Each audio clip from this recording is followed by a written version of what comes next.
Hey, problem solvers, welcome to Module 2. Thanks for waiting. I just got back from Flagstaff from a couple days. So if you posted your initial discussion board on Saturday night or Sunday, I did respond to those today. So please check that out. I know we're in Module 2. That's from Module 1, but you might want to take a look at my response to you. Welcome all of you. It was interesting to read your discussion board posts, and as I say in probably every one of them, please don't hesitate to reach out, connect with me if I can be of assistance as you nail down your problem and as you move towards your solution, okay? I am gonna be scoring the Module 1 material tomorrow and Wednesday. So I look forward to reading that and for you to seeing that. Again, please email me with any feedback you have, okay? In that. So let's see. All right. There is guidelines on when I'm grading Module 1 what I'll be focusing on, the quality of the post and responses, how well you address the larger topic. I do use some flexibility here because we're just getting started, and these should get better as we dig more into the whole process of problem solving, right? And for the short paper, I'm going to be looking for you to identify and describe the social issue present in the chosen case study. In my feedback, I'll try to point out the specific details of the issue being explored in each context. Okay, so for Module 2 then, be sure to check out the Module 2 resources, all right? There you'll see the learning objectives, the module at a glance, and you'll find a page for reading. That is perceptions and social change.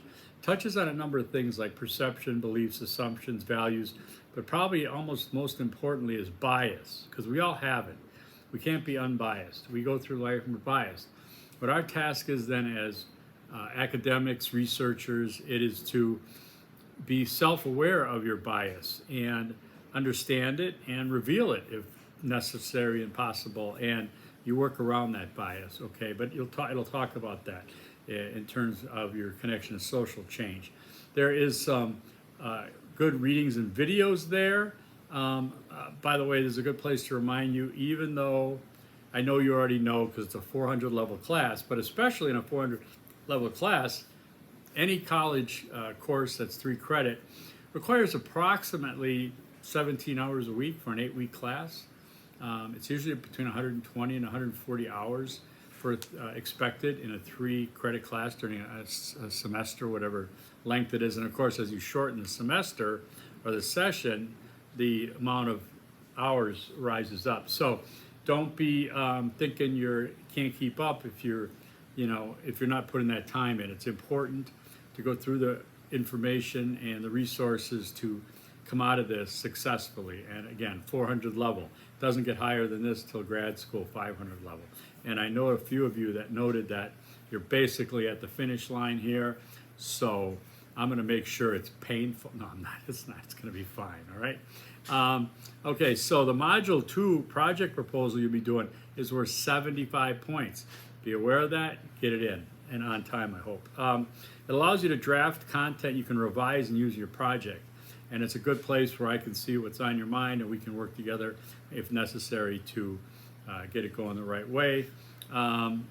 Check all that out. Read the pages in Module 2. I don't need to read them for you, I don't think. So important point, let's see. You may change your project social issue selection in this Module 2, but after this, your selection must be finalized before Module 3, okay? So let's get it done this week, all right? Then there's a Module 2 reflection paper that you're going to also do. It's a little busy week here, but you just had a holiday, so. Let's see. Oh, next week there's going to be the first peer workshop. I place students in groups. Last class I did 3 to 4 students in each group. I think I'm going to raise that a little bit, depending on how many we have in each group, just to make sure we get good coverage on everybody participating. So it might be up to like 6 per group for 4 groups. And you'll probably stick with that group for about 3 different peer discussions, okay? I think that's all I'm going to leave you with here. Like I said, check the feedback, and I know this is a very short video. You can be happy about that. This is like a TikTok. But make sure you also look at the TED Talk link, The Danger of a Single Story. That gets into bias and things, but also talks about points of view and such. That's by Chimamanda Ngozi Adichie, a fabulous writer from Nigeria, very contemporary. I've read a couple of her novels, Half a Yellow Sun and Purple Hibiscus, and she has a great 18-minute TED Talk here that will probably stick to you in terms of your values and the way you discern information going forward, okay? There's also a chapter or paper on experimental evidence for tipping points in social convention. Those are big words. I'm not going to get into them. I'm just kidding. Introduction to social movements and social change. That's also part of a paper here a chapter to look at. And then Sage, that is a publisher of academic material, has a video on doing research, historical research using technology and archives. Just an example of types of things, okay? And it's interesting to see these things. It's not going to take you forever, but these are good foundational resources that you can use to get through the course, having some idea what we're doing. Because, I don't know how you are, but for me, I like to know what it's supposed to look like at the end. What am I shooting for here? I don't want to just send you off on a scavenger hunt and then at the end say, well, what do you got? I want to make sure you know. So those of you that haven't, if you want to go back to my first announcement where I attached a PDF of a completed project from last session, student, and give you some idea. Again, the content's going to be, it's not a perfect paper. It's not in Word because I put it in PDF. I want you to turn your work in Word, but it'll give you some idea what it looks like, okay, top to bottom with citations, everything, all right? It's an academic paper, period. Other than that, again, I'll just emphasize, get a hold of me if you need to. I will be here all week. Thanks so much. Have a good one.